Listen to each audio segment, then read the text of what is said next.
Welcome to my YouTube channel. আজ আমরা একটা ইন্টিগ্রেশন সলভ করব। কচি ইন্টিগ্রাল ফর্মুলা দিয়েও করা যায়, কচি রেসিডিউ থিওরেম দিয়েও করা যায়, অথবা নর্মাল ইন্টিগ্রেশনও করা যায়। তা নর্মাল ইন্টিগ্রেশন না করে আমরা কচি ইন্টিগ্রাল ফর্মুলা অথবা কচি রেসিডিউ ফর্মুলা দিয়ে করব। ঠিক আছে, এখানে প্রবলেমটা কি আছে? Integration 0 to 2 pi d theta by 2 plus cos theta, এটার ভ্যালু বের করতে হবে। নর্মাল নিয়মে করলে আমরা কস থিটাটাকে ট্যানে কনভার্ট করব, ট্যানে কনভার্ট করে তারপরে আমরা সেটাকে 1 minus tan square theta by 2 by 1 plus tan square theta by 2 করে এলসিএম করবো, উপরে সেক স্কোয়ার থিটা বাই 2 হয়ে যাবে, ট্যান থিটা বাই 2কে জেড ধরবো। কিন্তু এটা নর্মাল নিয়মে করব না, আমরা কচির নিয়মে করব, হয় রেসিডিউতে নয় কচির ইন্টিগ্রাল ফর্মুলা দিয়ে। ঠিক আছে, তা আমরা তার জন্য কি করব, Z equal to e to the power i theta ধরে নেব। হ্যাঁ, e to the power i theta Euler formula অনুযায়ী এরকম হবে। তা মডুলাস জেড ইকুয়াল টু কত হবে? Root over of cos square theta plus sine square theta, তার মানে 1 হবে। মডুলাস জেড ইকুয়াল টু 1, এটা একটা সার্কেল হয় আমরা জানি। তার কারণ কি, যদি জেড ইকুয়াল টু এক্স কার্তেশীয় ফর্মে যাই তাহলে modulus z equal to root under x square plus y square equal to 1 পাওয়া গেছে। তাহলে x square plus y square equal to 1 square. এটা একটা সার্কেল যেটার সেন্টার 0 0 আর রেডিয়াস হচ্ছে 1। তাহলে মডুলাস জেড ইকুয়াল টু 1 হচ্ছে একটা সার্কেল। ঠিক আছে, তো এখানে কন্ট্রোরটা হচ্ছে সার্কেল। তা এখান থেকে জেড ইকুয়াল টু পেলাম, কস থিটা ধরলাম এত। এখান থেকে আমাকে কি করতে হবে, এই ভ্যালুগুলো সব বের করতে হবে। তাহলে ডিজেড ইকুয়াল টু কী হবে, i e to the power i theta d theta, কেন e to the power m এক্সের derivative m e to the power m x dx. ঠিক আছে, সেই প্যাটার্নে করা হলো।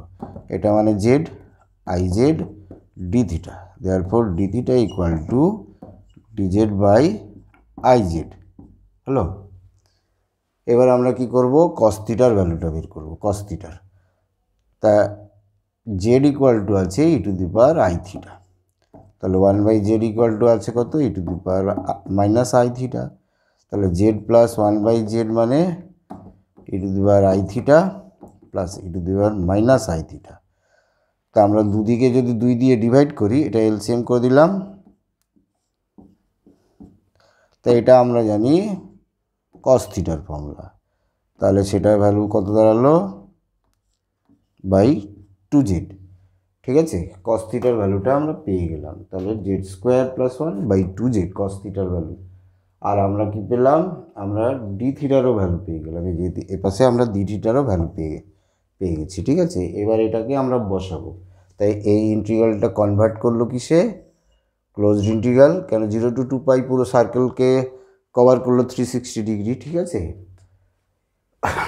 তাহলে ওটা জেডে কনভার্ট করি, কার্ভটা হচ্ছে সার্কেল, ক্লোজড ইন্টিগ্রালটা যেটা আচ্ছা সেটা under the curve, modulus z equal to 1, DZ মানে হচ্ছে এই ডি থিটা মানে হচ্ছে ডিজেড বাই আইজেড, আর এটা 2 plus cos theta z square plus 1 by 2z। ঠিক আছে, cos theta z square plus 1 by 2z, পুরো ভ্যালুটা বসানো হলো। ঠিক আছে,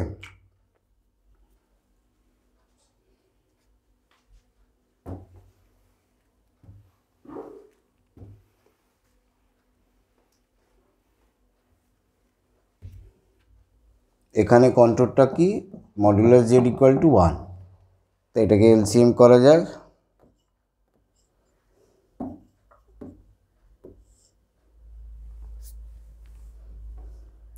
আই থাকলো, জেড কেটে গেল,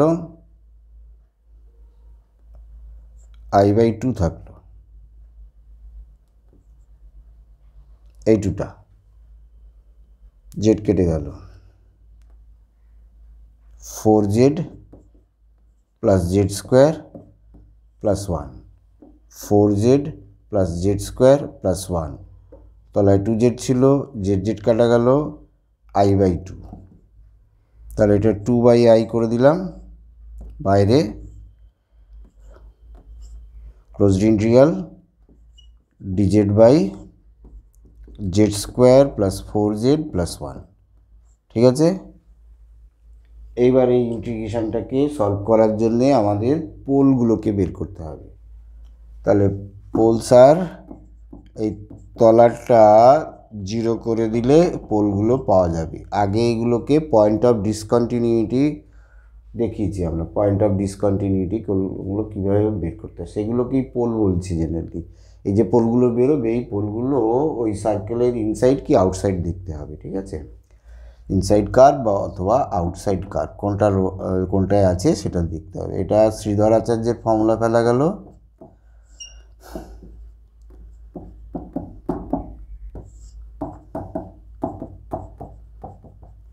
টুয়েলভ হয় 2√3/2 - 2 plus minus √3 z equal to. ঠিক আছে, তো দুটো value z equal to -2 plus √3 মান 1.732।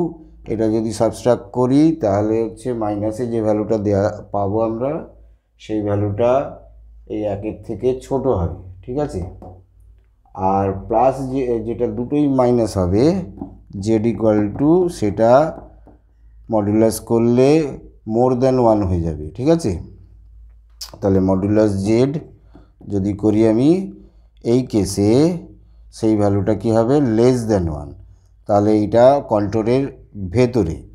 তাহলে therefore the point z equal to -2 plus √3 lies inside the circle.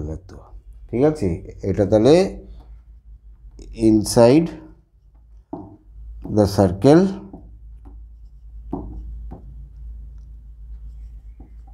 Modulus z equal to 1।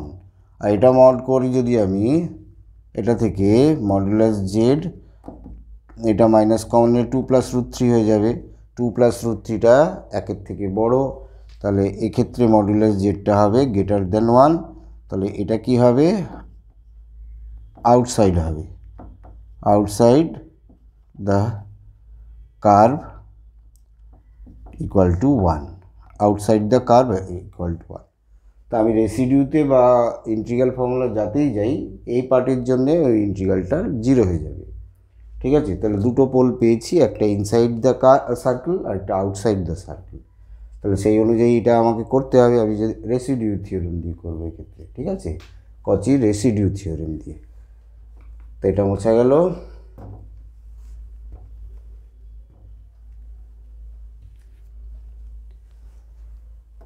Therefore এটাই যদি যাই তাহলে এটা ইকুয়াল টু মানে ইন্টিগ্রালটা ইকুয়াল টু এর পরের লাইন এখানে 2/i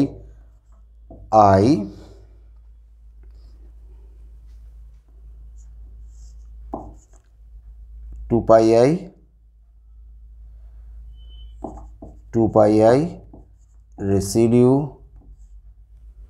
প্রথমটা হচ্ছে -2 plus √3 plus 2πi residue -2 minus √3। এই পার্টটা তো 0, 2πi বাইরে দিয়ে দিলাম। তাই এই রেসিডিউটার জন্য আমাকে কি করতে হবে limit z tends to -2 plus √3 আর এই ফ্যাক্টরটা বলতে এটাকে এই পাশে আনি যদি ফ্যাক্টরটা পাবো তাহলে z প্লাস 2 মাইনাস √3 এটা ইন্টু fz বলতে 1/z square plus 4z plus 1। এই আর ওই পার্টটা তো 0 হয়ে গেছে, ওই পার্টটা আলাদা, ওইগুলো আর লিখলাম না, ওটা পার্টটা 0, রেসিডিউ অফ এত আউটসাইড পয়েন্ট, তাই ওটা 0 হয়ে গেছে। ঠিক আছে, এবার এইটাকে আমাদের ফ্যাক্টরাইজ ফর্মে লিখতে হবে যাতে করে আমাদের এই ফ্যাক্টরটা কাটি। এই পার্টটাকে ফ্যাক্টরাইজ ফর্মে লিখতে হবে। এই দুটোকে মাল্টিপ্লাই করলেই ফ্যাক্টরাইজ ফর্মে পাওয়া যাবে। লেখার পরে ওইটা কেটে দিয়ে তারপরে লিমিট করতে হবে। ঠিক আছে, তাই এখান থেকে আই কাটা গেল 4 পাই, আর এদিকে লিমিট রেসিডিউটা বের করা হচ্ছে এত জেড প্লাস 2 মাইনাস √3, আর এটার ফ্যাক্টরাইজ হচ্ছে জেড প্লাস 2 মাইনাস √3, এটাকে এই পাশে আনলে জেড প্লাস 2 প্লাস √3। তাই এই পার্টটা কেটে গেল। ঠিক আছে, কঠিন না, একটু ধৈর্য ধরে ক্যালকুলেশন করতে হবে। সোজাই এই পার্টটা কেটে গেল, তাহলে এটা 4 পাই, আর এটার লিমিটটা বসিয়ে দিলে 1 বাই যেটার জায়গায় -2 প্লাস √3 প্লাস 2 প্লাস √3, 2 2 ক্যান্সেল হলো, 4 পাই বাই 2 √3, এই 2 2 ক্যান্সেল হলো, তাহলে 2 পাই বাই √3। ঠিক আছে, কঠিন নয়, একটু ভালো করে দেখতে হবে। যদি কোথাও অসুবিধা হয় কমেন্ট বক্সে লিখে জানাতে হবে। ঠিক আছে, ওকে।